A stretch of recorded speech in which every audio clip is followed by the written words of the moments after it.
Assalamualaikum warahmatullahi wabarakatuh. Video hari ini materinya adalah masih di bab persamaan kuadrat. Kalau kemarin ibu sudah membuat video tanggung tentang mencari akar persamaan kuadrat dengan cara pemfaktoran.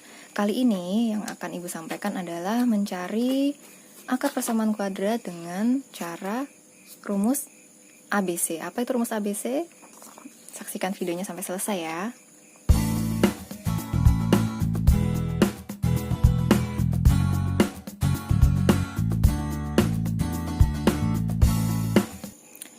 Nah, jadi cara mencari akar-akar persamaan kuadrat itu ada dua cara yang akan ibu ajarkan, tapi sebenarnya ada 3 cara. Yang pertama cara pemfaktoran yang kemarin kita bahas, terus ada cara melengkapkan kuadrat, dan yang terakhir dengan menggunakan rumus. Yang ibu bahas nomor 1 dan 3 saja, yaitu dengan cara pemfaktoran dan dengan cara rumus ABC. Untuk yang kemarin, ibu mengajarkan kalian dengan cara pemfaktoran itu untuk nilai A-nya sama dengan 1. Untuk A tidak sama dengan 1, misalnya 2, 3, 4, dan seterusnya, ada langkah yang perlu ditambah sedikit. Jadi misalnya nih, ibu punya contoh soal, carilah akar-akar dari persamaan kuadrat, misalnya 2x pangkat 2 dikurang 3x dikurang 20. Kita gunakan cara pemfaktoran. Kenapa sih disebut cara pemfaktoran? Karena di sini kita menggunakan cara mencari akar persamaan kuadrat dengan terlebih dahulu mencari faktornya. Faktor dari apa? Kita lanjut dulu. Sudah tahu kemarin ini ya, ini nilai A-nya sama dengan 2.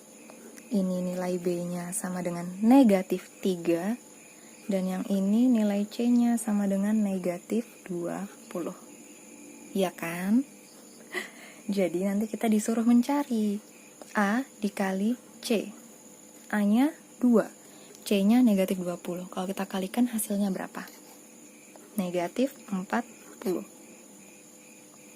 Sedangkan nilai B-nya itu sama dengan negatif 3. Nah, di sini kan kita disuruh mencari bilangan berapa dikali berapa yang hasilnya negatif 40 dan berapa dikali berapa yang hasilnya negatif 3. Masih ingat? Nah, disinilah kita disuruh mencari faktornya. Faktor dari berapa? Faktor dari 40 atau negatif 40. Masih ingat cara mencari faktor? Ingat dong. Oke, kita cari satu-satu aja ya. 40 itu bisa dibagi berapa aja sih? Kita urutkan aja biar mudah. 40 apakah bisa dibagi 1? Bisa, jelas ya. Hasilnya 40 karena 1 kali 40 ya 40. Apakah 40 bisa dibagi 2? Berapa hasilnya? Gempil. Apakah 40 bisa dibagi 3? Nggak bisa ya, berarti kita loncat. Apakah 40 bisa dibagi 4? Berapa hasilnya? Apakah 40 bisa dibagi 5? Oke. Apakah bisa dibagi 6? No. Apakah bisa dibagi 7? Tidak bisa juga. Apakah bisa dibagi 8? 5, berarti sudah sampai sini aja cukup ya, selesai. Di sini maksudnya hasil baginya bilangan bulat ya, kalau bilangan pecahan mah bisa. Tapi yang kita ambil adalah bilangan bulat saja. Sekarang kita lihat pasangan-pasangan dari faktor ini. Mana kira-kira kalau dijumlahkan bisa menghasilkan negatif 3. Kita boleh menambahkan bilangan negatif, tanda negatif di angka-angka yang terdapat pada kolom ini. Contoh nih misalnya 2 sama 20 bisa menghasilkan negatif 3 itu bagaimana caranya? Misalnya 2 kurang 20 atau 2 tambah negatif 20, jelas bukan negatif 3 hasilnya. Kalau 4 tambah negatif 10, wah negatif 6. Kalau 5 tambah 8, 13. Supaya menjadi 3, kalau 5 kurang 8, nah 5 kurang 8 ternyata 3, berarti 5 kurang 8, tanda kurangnya jadi negatif 8. Nah, jadi hasilnya sini kita tes apakah benar 5 kali negatif 8 sama dengan negatif 40. Benar. Sekarang kita tes lagi apakah 5. Oh maaf ibu salah tadi ya, ini harusnya tambah kok kali, sorry. Jadi 5 tambah negatif 8, apakah hasilnya negatif 3? Benar ya, berarti angka yang bisa kita pakai adalah angka 5 dan negatif 8. Tapi karena di sini A-nya sama dengan 2, kita harus menambahkan satu langkah lagi. Kalau yang kemarin kan untuk A-nya sama dengan 1, tinggal kita tulis ya, X tambah 5 dalam kurung, terus buka kurung lagi, X negatif 8 gitu kan. Nah, untuk A sama dengan 2, kita harus menjadikan 2 ini menjadi 1. 2 dikali berapa hasilnya supaya jadi 1? 2 dikali setengah kan, setengahnya 2 kan 1. Berarti di sini kita tulis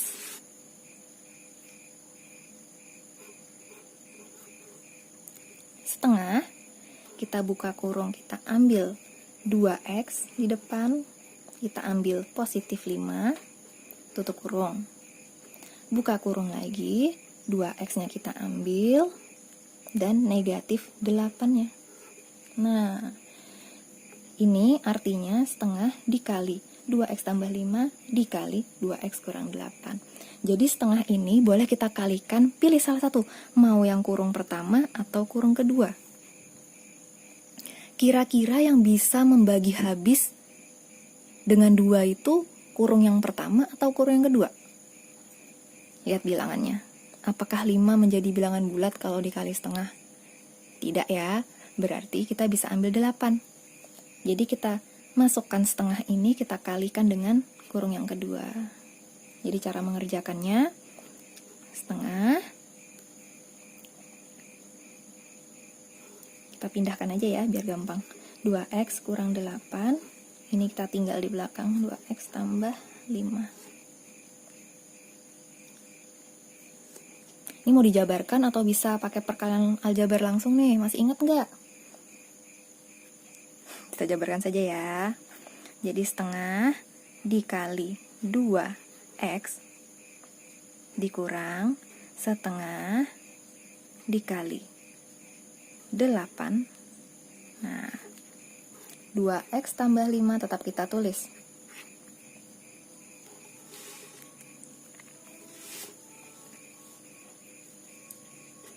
Hasilnya x, hasilnya negatif 4. Ini kita tulis 2x tambah 5. Selesai. Jadi penyelesaiannya, hasilnya, akar-akarnya bisa ditulis 2x tambah 5 dikali x kurang 4. Nah, di sini kita bisa dapat x1-nya sama dengan 2x tambah 5 sama dengan 0. 2x sama dengan negatif 5. Masih ingat ya kemarin ya? Ini kan tambah 5 dikurang 5 kan 0, berarti 0 juga dikurang 5. 0 kurang 5 negatif 5. Jadi x1-nya itu sama dengan negatif 5/2. X2-nya x kurang 4 sama dengan 0.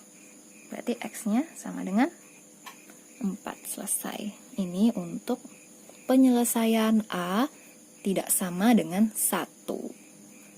Ini cara pemfaktoran. Oke, selanjutnya menggunakan rumus ABC. Rumus kenapa disebut rumus ABC? Itu karena yang kita gunakan mengingatnya itu pakai 3 huruf aja. Variabel yang dipakai adalah A, B, dan C. Jadi rumus ABC itu seperti ini. Dicatat ya, diingat-ingat. Dihafalkan kalau perlu, karena sampai kalian kuliah nanti, SMA nanti, sampai kalian kerja, kalau kalian masih bergelut di bidang matematika, sains, atau ilmu pengetahuan eksak, pasti kalian akan bertemu rumus ABC ini. Berikutnya ibu tulis pakai huruf kecil ya.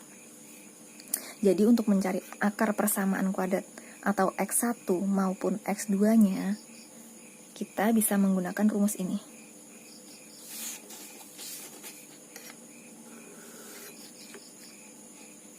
Negatif B ditambah atau dikurang akar dari nilai B kuadrat B pangkat 2 dikurang 4 dikali A dikali C. Hasilnya dibagikan dengan 2 kali A. Nah, ingat-ingat ini ya. Rumus ABC. Contoh soalnya misalnya seperti ini. 2x pangkat 2 ditambah 7x ditambah 3. Carilah X1 dan X2-nya menggunakan rumus ABC. Ya sudah, kita tinggal identifikasi. Ini kan A-nya sama dengan berapa? 2. Ini A-nya, B-nya sama dengan 7. Ini C-nya sama dengan 3. Ya sudah, kita masukkan ke rumus ini. Terus di bawahnya ya.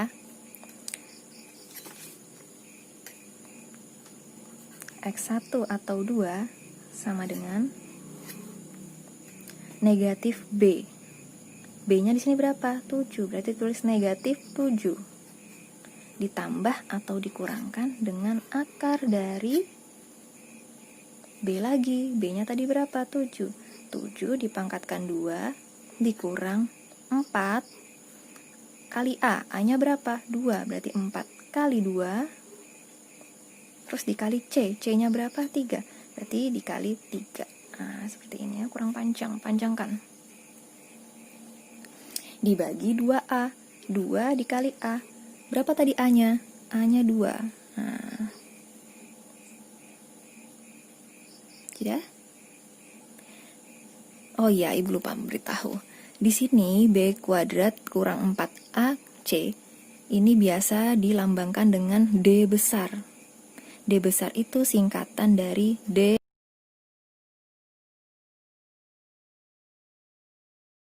Nah, setelah ini kan kita akan mempelajari fungsi kuadrat. Nah, determinan ini sangat berkaitan dengan fungsi kuadrat itu. Diingat-ingat ya, B kuadrat min 4AC atau B kuadrat dikurang 4 kali A kali C. Kita lanjutkan yang tadi. Kita cari dulu nih hasilnya ya. Negatif 7, kita tulis. Yang mana duluan sih yang diselesaikan kalau ada operasi hitung seperti ini? Kita cari dalam bentuk akarnya dulu ya. Itu yang duluan dikerjakan. Tambah atau kurangnya tetap ditulis aja. Nah, kita cari dulu. Hasilnya ini. 7 pangkat 2 berapa? 49. Dikurang. Mana duluan dikerjakan? Ini dulu, 49 dikurang 4 atau 4 dikali 2 kali 3 dulu? Negatif 4 kali 2 kali 3 dulu. 4 kali 2 berapa? 8. 8 kali 3 berapa? 24. 2 kali 2? 4. Berarti bisa ditulis negatif 7 ditambah atau dikurang dengan berapa? 49 kurang 24?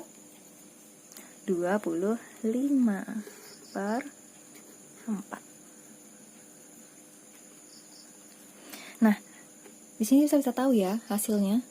Negatif 7 ditambah atau dikurang berapa akar dari 25? 5. Oh, gampang kan? Dibagi 4. Nah, ini adalah X1 dan 2-nya.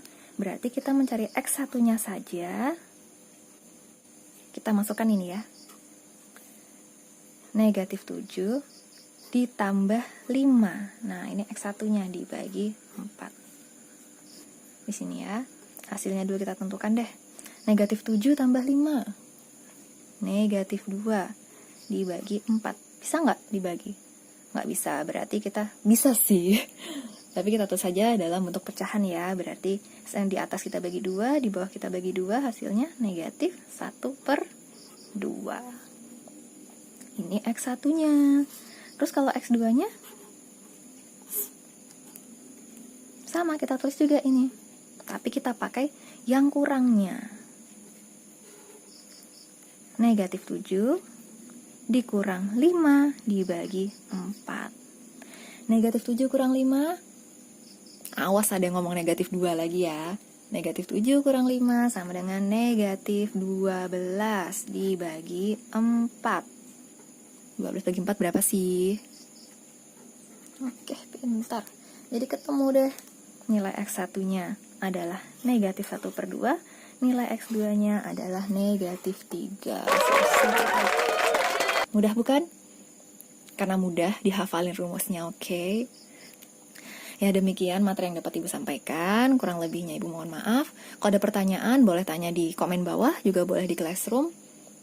Tugas kalian menanti. Wassalamualaikum warahmatullahi wabarakatuh.